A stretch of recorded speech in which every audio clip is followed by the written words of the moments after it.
I don't plan on stopping watching anime, and first anime crush would definitely have to be Katsuki Bakugo.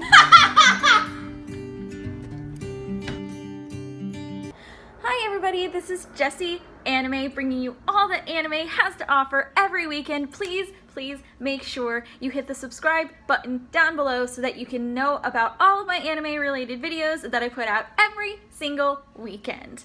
So since we are nearing the end of the month, it is time for my monthly anime favorites, where I talk about the anime I watched, the manga I read, the animated movies that I watched, merch I bought, whatever happened this month. Now today I have a lot to talk about because I watched a lot of anime, read a lot of manga, but I'm only going to be talking about my favorites today. Otherwise, this would be, a 30-minute to an hour-long video. First, I'm going to talk about the anime I watched.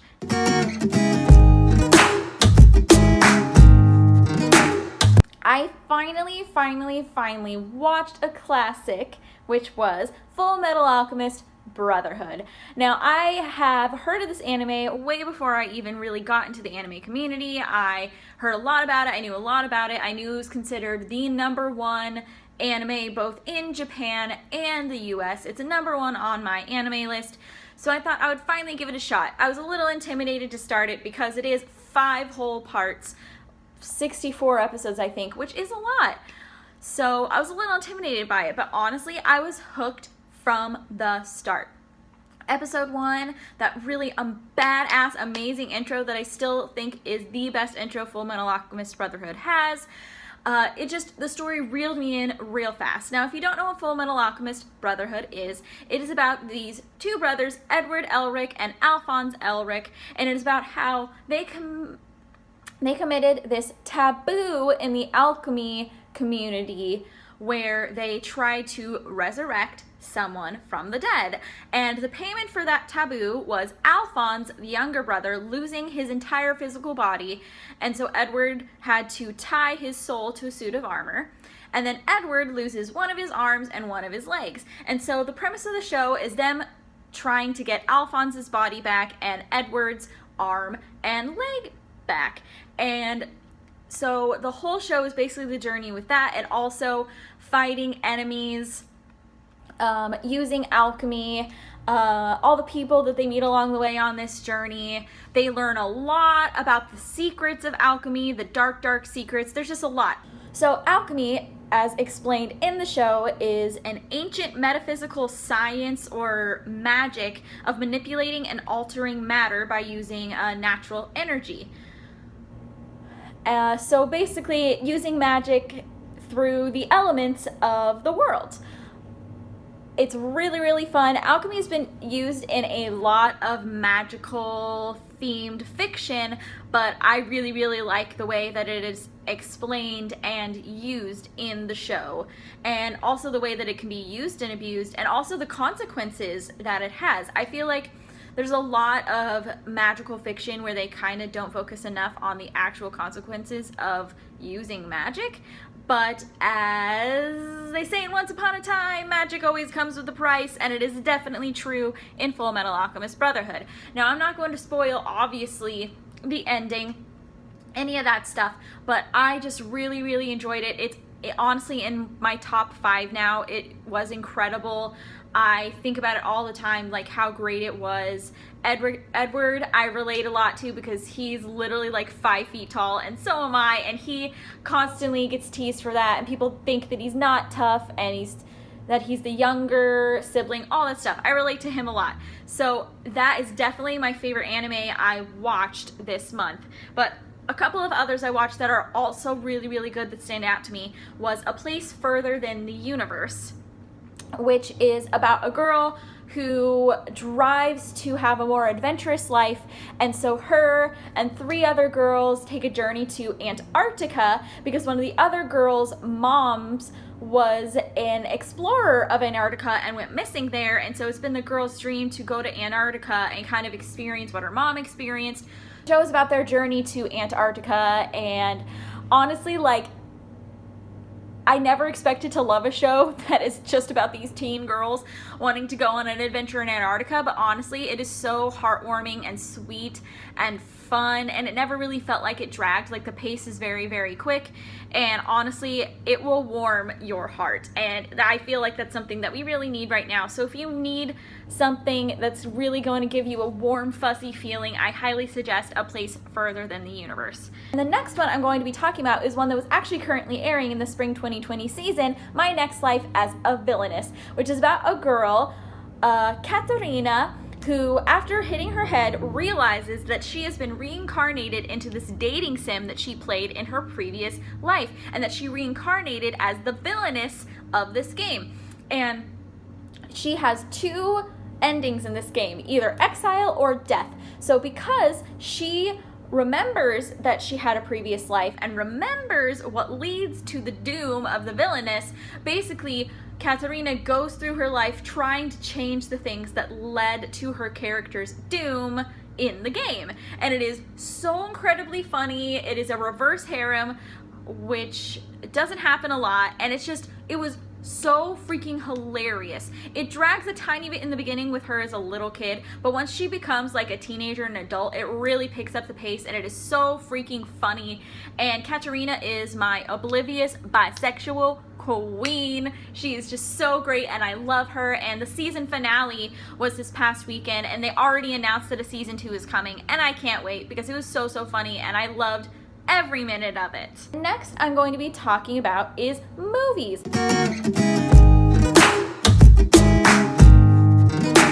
I surprisingly watched a lot of movies this month, and if you know me, I'm not super into movies. Like, I like movies, but I prefer TV over movies. But with quarantine and all that, I get bored. So I've tried a lot of movies, a lot of animated movies this month. But the two that I'm going to be talking about that really stood out to me, one was a Steins Gate movie. And you know, because I've talked about it, but Steins Gate is one of my favorite anime of all time. It's in my top 5. I absolutely love it. And it took me a while to get around to watching the movie just because I have so much going on and I'm always watching new anime that I just kind of forgot that the movie existed. But I finally took the time to watch it, and it was really, really good. I feel like it definitely adds a lot to the ending of the show, and it is from the perspective of Kurisu, who is the female heroine of Steins Gate, and it features her perspective, and it was really fun to see the show from her perspective instead of Okabe's, and it's really, really enjoyable, and it really brings closure to their relationship, I think. And if you like Steins Gate, I highly suggest this movie. The next movie I'm going to be talking about is Whisker Away, which just recently became available on Netflix, and it is about a girl who, through buying a mask at a festival, gains the ability to turn into a cat whenever she wears the mask. So she uses that ability to snuggle up and get close to her crush,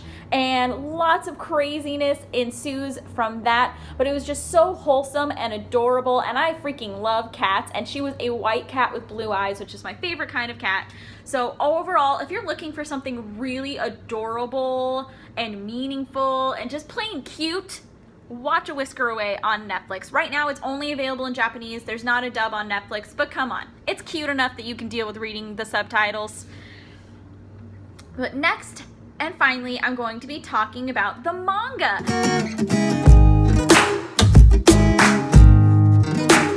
And exciting enough, I was contacted by Lily Ka Manga, which is an imprint that does Yuri manga, and they're under the company Digital Manga Inc., an imprint that does Yuri manga.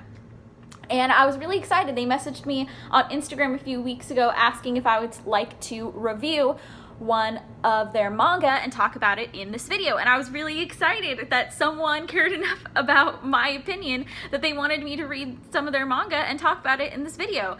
And even though they asked me to review this, I was not paid or anything. They just asked me if I could read it. My opinions are not biased for that reason. I genuinely really loved the manga that they sent me. They sent me volume 1 of SHWD, which stands for Special Hazardous Waste Disposal, and it is a Yuri manga. As I said, they are an imprint that features Yuri manga, and is about it features this girl named Koga who is starting a new job at SHWD, and the other character is her supervisor, Sawada. And honestly, like, I haven't read a lot of Yuri. I'm still pretty new to the manga scene, but I sincerely really enjoyed this because the whole theme of this manga definitely is do not let anybody tell you what it means to be a woman. You get to define that yourself. Even though you're working in a space full of men, do not let the men decide for you that you need to hide yourself as a woman to fit in with them more. No, being a woman is whatever you define it to be. Don't hide who you are, be who you are. And I really, really like that. The story overall is really fun. I love the world building of what the waste disposal service is all about, which I won't spoil that, but it is really interesting, and I really, really loved the world building of this. It was really fun. I feel like a lot of volume 1s of manga start off really slow, but this one really had a good pace. It didn't like shove too much information into you where it was information overload, but they gave you enough to really understand the world right away. It was explained really well. I was never confused about how this world worked or what was going on, and they used really great storytelling strategies to show you what this world is like, instead of just having the supervisor be like, okay, this is what you're doing, this is how the world works, the end. They actually do it through showing you through action sequences what this world is actually like, and I really like that because there's a lot of stories that are like tell and not show, which I think is a lazy way to explain something, but they do show, not tell, which I really appreciate, because there's still way too much fiction that is just like, these are the rules, the end. But this really does a good job at showing you what the rules are. And I just got to read volume 1, but I'm really excited to read more. If you like fiction featuring female characters, and of course it's a Yuri, so there's going to have a little romance vibe in there. If you like romance, if you like fiction starring 2 female characters, if you like science fiction-y atmospheres and great fast-paced world building, I highly suggest SHWD, which was created by Sono N. They are the artist and author of the SHWD series, and here is a link to buy SHWD and a link of meeting the artist page, and I will also have these links in the description below if you are interested in SHWD, which I highly suggest you read. Now, finally, we're going to be talking about the Ouran High School Host Club manga, which I finished just yesterday, finally. I took a bit of a hiatus because I was reading them from the library and I didn't really feel comfortable getting physical books during a pandemic, so I really didn't have a chance to finish it. But then the box set of them was on sale like crazy on Amazon, so I was able to buy the manga and finish it yesterday, and I freaking loved it. For me, I was so sad that the anime only had 1 season and it didn't even come close to covering all the story in the manga. I'm so happy that I was able to finish this manga and kind of get closure on the story that remained very open-ended in the anime. It is so, so cute. Tamaki and Haruhi are just melt your freaking heart cute. So for some reason, you loved the anime but were disappointed that it ended so abruptly without a second season, and you've never read the manga, I highly suggest you do, because it will give you so much closure on the series and make it okay that there's no more anime, because at least you got to finish it somehow in the manga. So if you have not read the Ouran High School Host Club manga, even if you've never seen the anime, I think you should read the manga because it's even better than the anime, so much more detail and nuance, and it's just freaking adorable. So please read it, because I want some people to talk about it with. So that's all I have for the anime monthly favorites, and I will see you next weekend.